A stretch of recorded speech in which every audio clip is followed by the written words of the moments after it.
functions of the skeletal system. This is a review. I think we've talked about this a time or two before. Support. The bones of our body are like the beams of a building. When you see a house go up, the building in a lot of y'all's neighborhoods, you see houses go up, the first thing you see are the beams. That is the structure, the support system of the house, just like the skeletal system is the support system of our body. The second thing is protection. Our rib cage protects our heart and lungs. Our skull protects our brain. And the third is produces red and white blood cells. Red blood cells help carry what around the body? Red blood cells carry oxygen, and what do white blood cells? Lymphocytes, what do those do?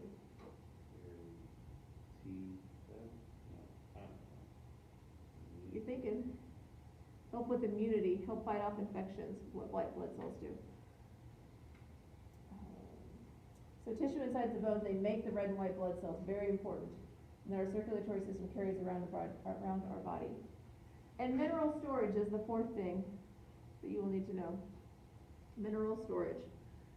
What mineral have you learned since kindergarten is important to make our bones strong? Milk, which has what mineral? A lot of calcium. We talked about REDS a few weeks ago, the relative energy deficiency syndrome, and how important it is for athletes to get and to build strong bones as teenagers. Because it's like a bank. You can only put in so much and then you take out for the rest of your life. All right, there's 206 bones of the body. Bones are hard on the outside, and there's a spongy tissue on the inside that produce those blood cells.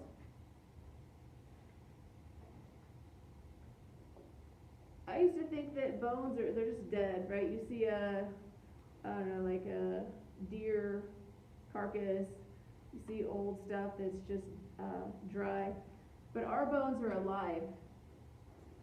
And the bone tissue is constantly being broken down and remade by osteoblast. You guys have learned that in bio too if you've had that. The connectors, very important. You've got to know this moving forward. Cartilage. Cartilage is what lines the end of all of our bones. It's called articular cartilage. We talked about before the articular system is where all the bones articulate. It's the joints of our body is the articular system. So the ends of all the bones have articular cartilage.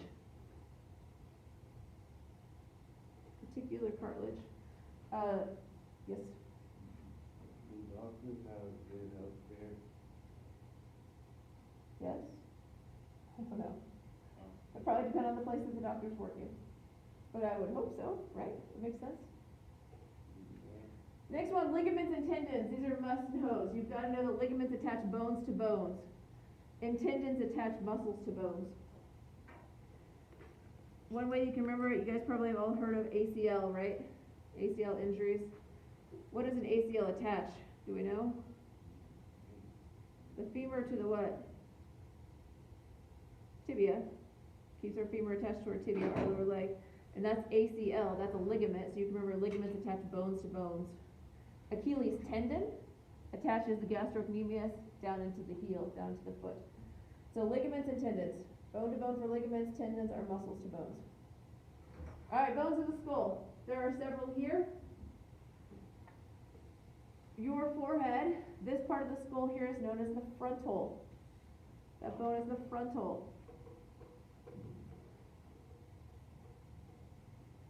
Then we have the parietal, right on top. Frontal, parietal, and then on the back is the occipital. Frontal, parietal, occipital. Our temporal part of our skull is on the sides. Temporal is on the sides. And then we have zygomatic. Zygomatics are your cheekbones, which I guess we don't see those anymore for anybody. Maxilla, I remember like mustache, maxilla, right here. And then mandible. So those are the parts of the skull that you will need to know. Frontal, parietal, occipital, temporal, zygomatic, maxilla, mandible.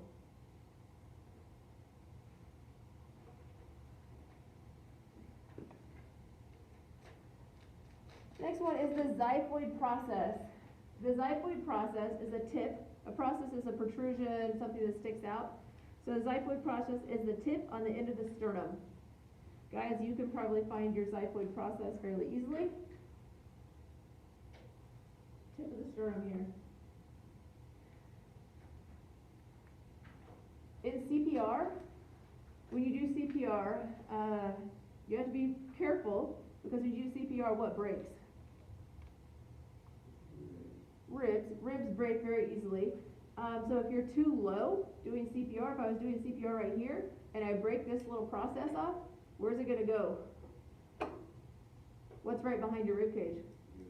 Your lungs.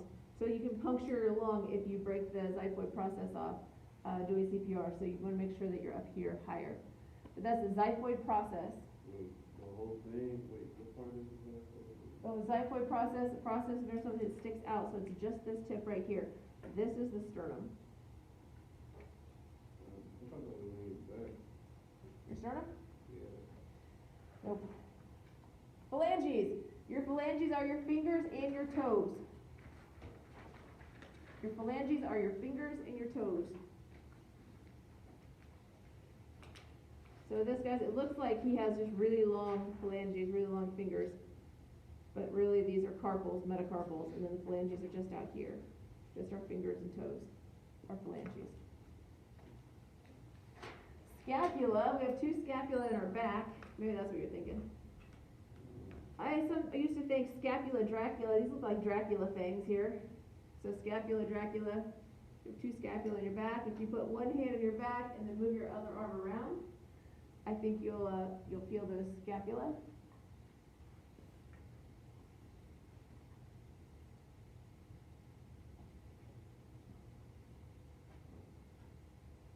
So scapula.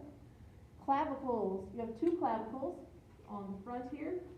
They're a wavy, kind of an S-shaped bone, commonly broken with a fall. Will break those clavicles. For a broken clavicle, they used to put you in like a figure 8 thing that held your arms. You guys ever seen those? They're not as common anymore. Sometimes they'll just let the clavicle heal on its own. Also known as the collarbone clavicle. Sternum. The sternum's here. We were speaking of, it's a flat bone where all the ribs and the cartilage connect into. The sternum.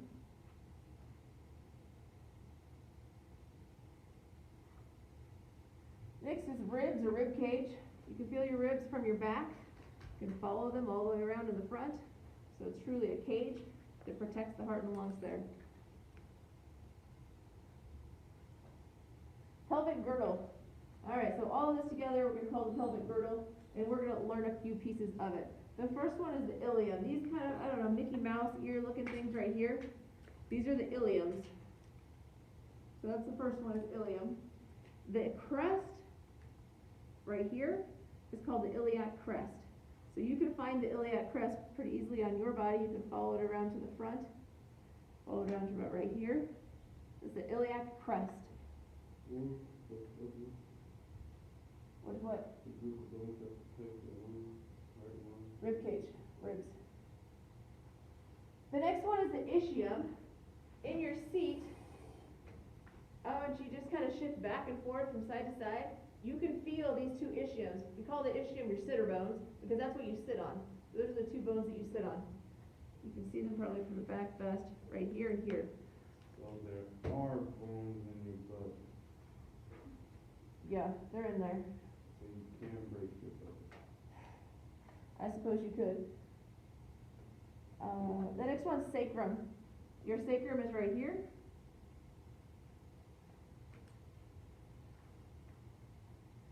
There's an iliosacral joint that, in athletics, repetitive use injuries can happen with that iliosacral joint. The coccyx, that is your tailbone. Right here, your tailbone. Pubic symphysis is a synarthrotic joint. What's a synarthrotic joint? You guys remember from our articular cartilage or articular system discussions? Synarthrotic joint. Well, the pubic symphysis is one. Hello. Sit in your same seat number so we don't have to make a same chart. You're probably like a high number. Center thoracic joints are slightly movable. We don't want them to move much, but they are slightly movable. So center thoracic joint. Vertebral column. We have a whole bunch of vertebrae that look like this, that are stacked up on top of each other, which allows us to do different types of movements. We have a lot of movement. We go in a lot of different directions. There are 7 cervical vertebrae, 12 thoracic vertebrae, and 5 lumbar vertebrae, all stacked on top of each other. Your vertebral column is not straight. It should not be straight. If you look at it from the side, it kind of waves front to back. From your health class or science classes, what if the vertebral column was, it kind of moved side to side, here to here? What would that be called? Scoliosis, right.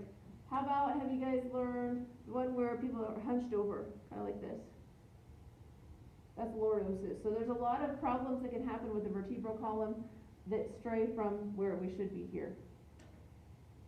The humerus is the long bone of the upper arm. Here's our upper arm structure, humerus. You can find your humerus. You can get between your biceps and triceps. Olecranon process. The olecranon process is the tip of your elbow. So if you find the tip of your elbow, that is your olecranon process. Remember, process is something that's protrusion, something that sticks out. The olecranon process. I want you to find your olecranon process, find the tip of your elbow, and then I want you to follow it. What bone do you think that is on? What is that process on? What'd you say? Radius. Say it louder. Radius. Radius? Well, it's pinky side. Ulna.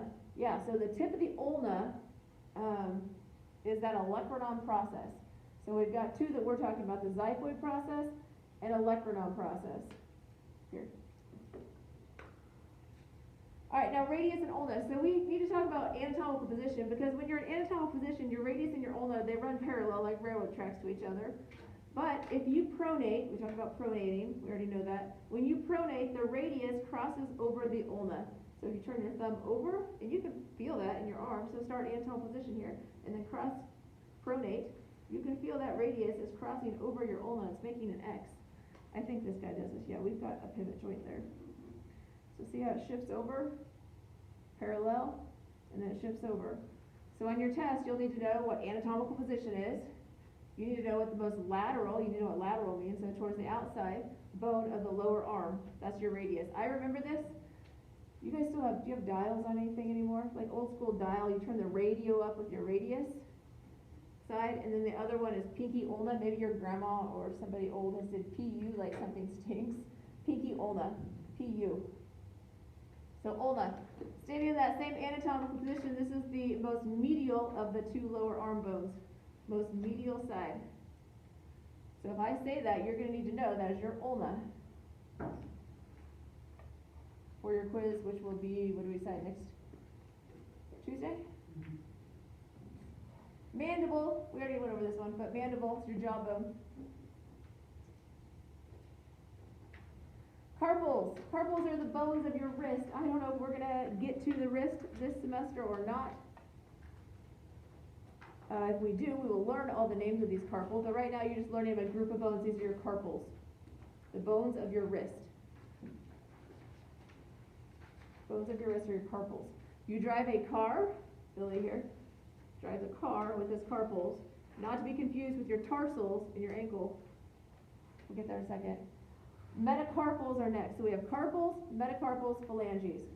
The bones that you feel on the back of your hand, they're pretty palpable, pretty easy to feel there, are your metacarpals. Remember when you drive a car, not to be confused with accidentally stepping in tar. Drive a car. Your greater trochanter. I want you to find, if they stick out right here on the sides of your hips, the greater trochanter on Billy here is right here. We have tendons attached there. Remember, all these bones are shaped for very specific reasons. So there's origin insertions on different parts. The greater trochanter there. We have bursa sacs around there. That can be something an athlete might struggle with, would be greater trochanteric bursitis. Femur is the next one. Your femur is the long bone of the upper leg. They say it is harder than concrete, but we all know if we break concrete, yeah, concrete can break, and the femur can break as well. With a broken femur, it's going to be like blunt force trauma. It's going to be some extreme impact, maybe a car accident, or it could be from osteoporotic bones that are breaking down. I don't remember if Mr. Snow shared about the track runner that ran a lot and didn't eat well, was probably in that had that red syndrome, and her bones were just, they weren't dense at all. So she had a non-contact femur fracture in a race, during a track race. So they can break. Usually something traumatic has happened if you're breaking your femur. Patella. Your patellas are your kneecaps. I want you to straighten your leg, and I want you to shift your patella from right to left and up and down. Try that. You have to be relaxed. If you hold it out, it won't move. It gets locked in place. You gotta relax the leg, relax the quad, and the quad tendon. Move the patella side to side, top to bottom. That movement is good. Our patella allows us more strength with our leg. Tibia, two bones of the lower leg. We have the tough one, the big one, which is your tibia. That's your shin that you can feel is your tibia. Soccer players wear tibia guards, but we don't call them that. But your shin is your tibia. Tough tibia. Then we have this little bone, or skinny bone, I'll say, on the outside. This is called your fibula. Fibula. If you break your tibia in a sport during an activity, you're probably not going to be walking off the field. You're not going to be playing the rest of the game. If you break your fibula, you may still be able to finish the game. Depends on how tough you are. But most of the weight bearing goes through your tibia. So tibia and fibula. The smaller of the two, frail fibula, tough tibia. Tarsals is your ankle bones. Once again, we have tarsals, and then we have metatarsals underneath your shoelaces. So our tarsals are here. When we will get to the foot and ankle injury, so you'll learn all the bones, the tarsals.